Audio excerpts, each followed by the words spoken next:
بسم اللہ الرحمن الرحیم۔ مولانا رومی فرماتے ہیں، برداشت کے کانوں سے سنو، رحم کی آنکھوں سے دیکھو اور محبت کی زبان سے بات کرو۔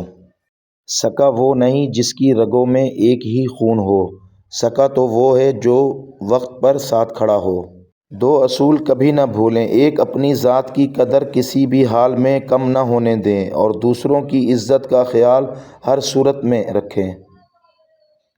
خدا ہر ماں باپ کو اتنی عمر دے کہ وہ ساری خوشیوں کو دیکھ سکیں جو انہوں نے اپنی اولاد کے لیے مانگی ہیں۔ بات صرف مرد کے خلوص اور محبت کی ہوتی ہے، ورنہ عورت تو آسائشوں کے بغیر بھی خوش رہ سکتی ہے۔ مت پوچھو کیسی ہوں میں، ہمیشہ یاد آؤں گی ایسی ہوں میں۔ سورۃ شمس میں خدا 11 قسمیں کھانے کے بعد فرماتا ہے، بے شک وہ کامیاب ہو گیا جس نے اپنے نفس کو پاکیزہ بنا لیا۔ خوش اخلاقی ایک ایسا عطر ہے جسے جتنا زیادہ آپ دوسروں پر نچھاور کریں گے اتنی ہی زیادہ خوشبو آپ کے وجود سے آئے گی۔ کچھ لوگوں کو مخلصی راس نہیں ہوتی، وہ اپنے جیسوں میں جا کر ہی مطمئن ہوتے ہیں۔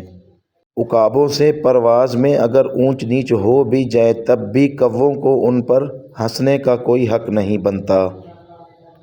کہتے ہیں کہ معاشرے کی تمام برائیوں کی ذمہ دار عورت ہے کیونکہ وہ اولاد کی اچھی پرورش نہیں کرتی، لیکن کہنے والے یہ بھول جاتے ہیں کہ جب اولاد کی تربیت کا وقت ہوتا ہے اس وقت اس اکیلی عورت سے گدھے کی طرح کام لیا جاتا ہے سوائے اولاد کی تربیت کے۔ عربی کی ایک کہاوت ہے کہ عورت اگر پہاڑ توڑ کر دوسری جگہ منتقل کر دے اور اسے فقط اتنا کہہ دیا جائے کہ تمہارے ہاتھ سلامت رہیں تو اس کی تھکاوٹ ختم ہو جاتی ہے۔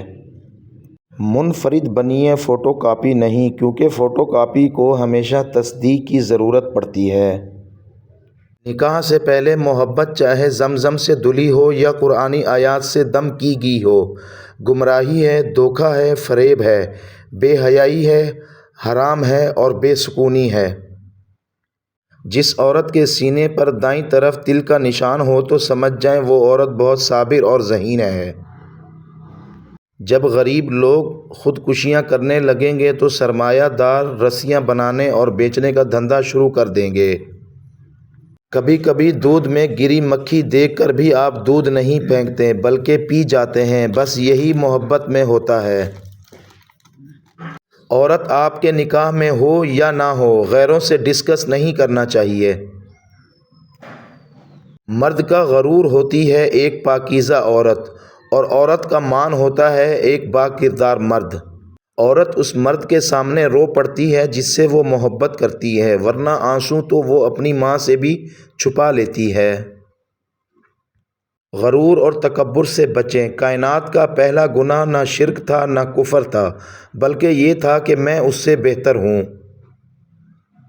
عورت اگر خوبصورت ہونے کے ساتھ ساتھ پاگل بھی ہو تو اس سے محبت نہیں، عشق ہو جاتا ہے۔ اچھی لڑکیاں خود ٹوٹ جاتی ہیں لیکن اپنے ماں باپ کا بھروسہ ٹوٹنے نہیں دیتی۔ مرد کی روک ٹوک عورت کے لیے نعمت ہے، ورنہ عورت اور کٹی پتنگ میں کوئی فرق نہیں رہتا۔ محبت لباس نہیں جو روز بدلا جائے، محبت تو کفن ہے، پہن کر اتارا نہیں جاتا۔ کچھ انسان بچھو طبیعت کے مالک ہوتے ہیں، آپ ان سے چاہے جتنی مرضی نیکی کر لیں آخرکار وہ ڈنگ ہی ماریں گے، اور یہی ان کی فطرت ہے اور فطرت کبھی نہیں بدلتی۔ اچھی لڑکیاں اپنی اداسی کو گانا یا ڈرامہ دیکھ کر دور نہیں کرتی بلکہ نماز، قرآن پاک اور دعا سے ختم کرتی ہیں۔ کوئی بھی عورت 2 ٹکے کی نہیں ہوتی، وہ ماں ہے تو جنت ہے، وہ بیوی ہے تو بہترین ہمسفر ہے، وہ بیٹی ہے تو رحمت ہے۔ ڈپریشن وہ بلا ہے جو بے تحاشا ذہین اور حسین لوگوں کو کھا گئی ہے۔ اس عورت کے دلی سکون کا کوئی اندازہ نہیں لگایا جا سکتا جس کی محبت اس کا شوہر ہو۔ تعلقات اکثر قصور کی وجہ سے نہیں، دماغ کے فتور کی وجہ سے خراب ہوتے ہیں۔ محبت اور دوستی، یہ 2 چیزیں ہر طوفان کا مقابلہ کر سکتی ہیں، مگر ایک چیز دونوں کے ٹکڑے ٹکڑے کر سکتی ہے اور وہ ہے غلط فہمی۔